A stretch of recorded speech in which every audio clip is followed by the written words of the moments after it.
बद्रीनाथ ने कहा कि घोसी लोकसभा क्षेत्र खतरे में दिखाई दे रहा है। नमस्कार दोस्तों, मैं आपका भाई, आपका बेटा बद्रीनाथ आज घोसी लोकसभा के वर्तमान परिदृश्य को लेकर आपसे मुखातिब हो रहा हूं।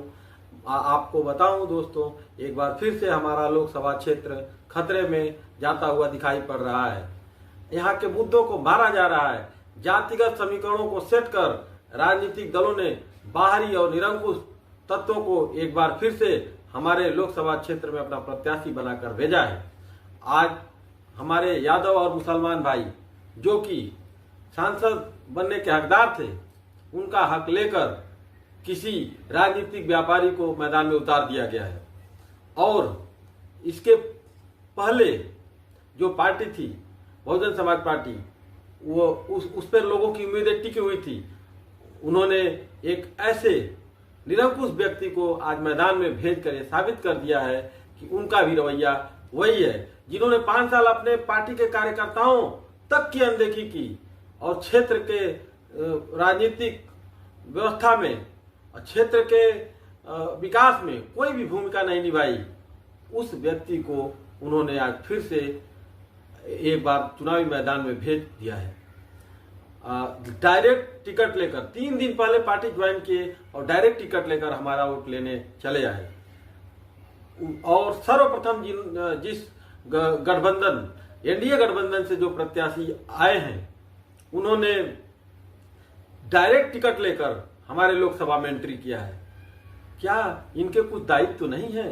क्या हमारे जनता के अधिकार नहीं है? हमारे जनता को हमारा नेता नहीं मिलना चाहिए जो हमारे लोगों के सुख दुख में रहे और हमारे लोगों का साथ दे, सहयोग करे, तब समर्थन ले? ये व्यवस्था, ये परंपरा कल्पनाथ राय जी की मृत्यु के बाद से निरंतर चली आ रही है। रही बात एनडीए प्रत्याशी की, ये प्रत्याशी जो हैं वंशवाद के एक अच्छे उदाहरण के रूप में आए हैं। क्या घोसी लोकसभा में हमारे राजभर भाइयों में से नेतृत्व नहीं था? क्या हमारे राजभर भाइयों को पार्लियामेंट में जाने का मौका नहीं मिलना चाहिए? ये आए और डायरेक्ट टिकट ले आए और अब टिकट लेकर दंडवत जो माफी मांग रहे हैं, इनको अब दंड मिलना चाहिए, इनको यहाँ पर जमानत जब्त कराना चाहिए। मैं तो अभी भी अनुरोध करूंगा कि भारतीय जनता पार्टी हमारे किसी क्षेत्रीय राजभर भाई को मौका दे और क्षेत्रीय राजभर भाई ही पार्लियामेंट चला जाए, कोई दिक्कत नहीं है। लेकिन ये जो पार्लियामेंट जाने के लिए साजिश रच रहे हैं, ये हिंदू मुसलमान का जब जरूरत पड़ता है, मुस्लिम भाई के वोटों पर विधायक बनने वाले ये व्यक्ति आज बीजेपी के मंत्री हैं। किस तरीके का क्या व्यवहार चाहिए आपको और हमारी जनता को धोखा देने वाले लोगों को आप मौका देते हैं। आज जो सपा के प्रत्याशी हैं वो कहते हैं कि बीजेपी ने इनको लिया, तो उस समय क्यों नहीं माफी मंगवाया? तो सपा ने भी इसके पहले उनको लिया था, बीजेपी से आए थे, तो क्यों नहीं उस समय माफी मंगवा के उनको सपा ने लिया? अरे ये जो झगड़े हैं, ये जो बकवास की राजनीति है, इसको बंद किया जाए। ये तो दो मुँहे साफ हैं। एक पैर इनका सपा में है तो दूसरा पैर भाजपा में है। आप देख सकते हैं, उदाहरण आपके सामने है।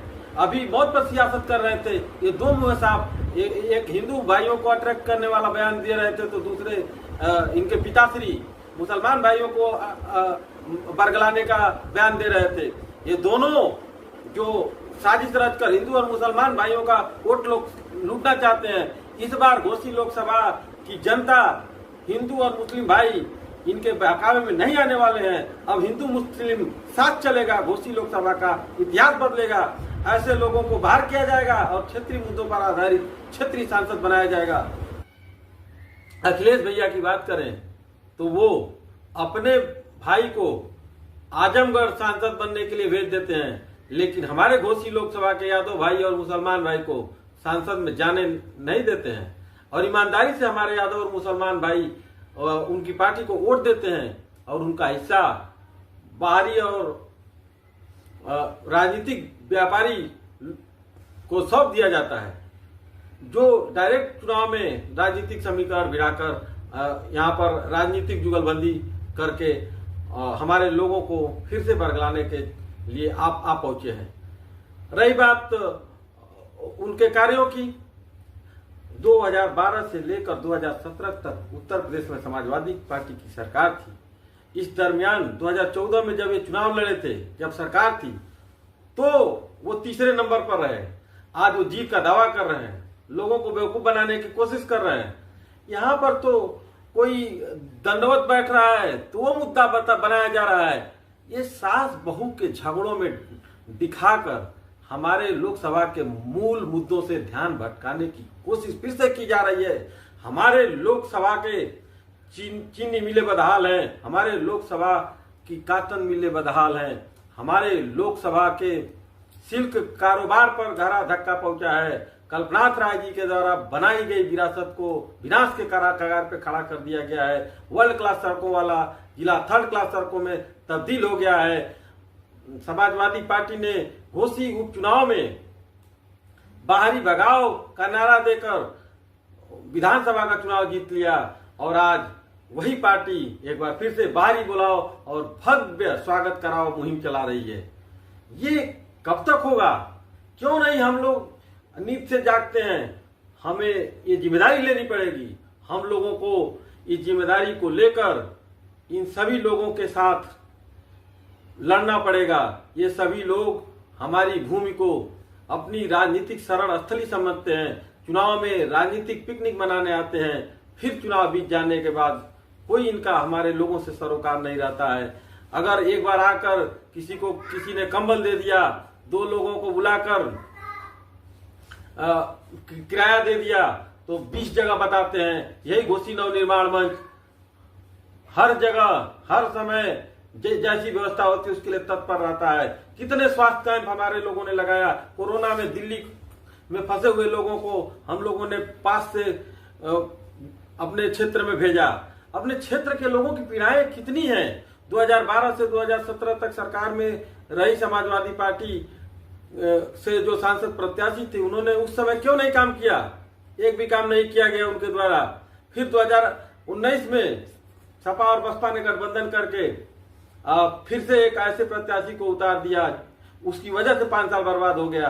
फिर से अब एक अलग गठबंधन बनाकर दोनों मुख्य घटक दलों ने हमारे घोसी लोकसभा को ऐसे प्रत्याशियों से नवाजा है जिनके बारे में हमारी घोसी लोकसभा को खुद नहीं पता है। एक प्रेस कॉन्फ्रेंस में जो सभा के वर्तमान प्रत्याशी हैं, वो अपने द्वारा किए गए कार्य को अपने बगल वाले से बता रहे थे कि मैंने ये किया है, मैंने वो किया है। अरे आपकी कार्य है, जनता जानेगी, आपको बताने की जरूरत नहीं है।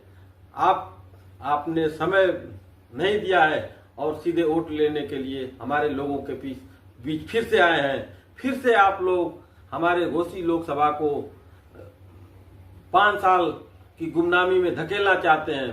जनता इस पर निर्णय ले, ऐसे कैंडिडेट्स में पार्टियां बदलाव करें, घोसी लोकसभा के लोगों को हिस्सा दें, घोसी लोकसभा के लोगों को नेता बनने का मौका दें, तभी घोसी सुधर सकता है। राजनीतिक दलों से मेरा फिर से अनुरोध है, विनम्र अनुरोध है, इन तीनों प्रत्याशियों को बदलकर क्षेत्रीय मुद्दों पर आधारित क्षेत्रीय सांसद बनाने की ओर कदम बढ़ाएं और हमारे क्षेत्र को क्षेत्रीय नेता देने की कृपा करें। धन्यवाद। जय घोसी, जय भारत।